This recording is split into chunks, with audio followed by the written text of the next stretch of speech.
sisi watangazaji habari hapa kwetu Uvira, inabidi tujitahidi kwa kupiganisha habari za chuki na za uongo. Sisi hatuko wafanya siasa, na katika kazi zetu hatuwezi biblie mahabari za kuleta chuki wala za kuleta uchonganishi, lakini tunafanya kazi zetu, tunaheshimu mitindo ya kazi ili tusilete chuki wala tulete vita vya ubaguzi ndani ya jamii.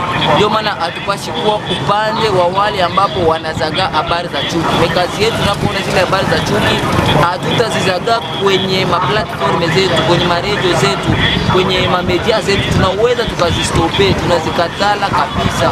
Hapana kuona mtangazaji habari kisha yeye ambao wa kwanza kusambaza zile habari za chuki, ule sio mtangazaji habari. Haiko mtangazaji habari mwenye kuleta amani, lakini mtangazaji habari analeta kuchochea.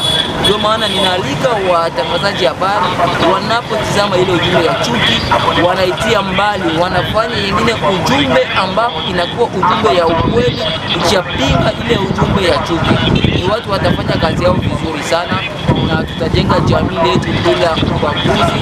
Jamii itakuwa na umoja, mapatano, basi moja, tukimarisha amani na maendeleo.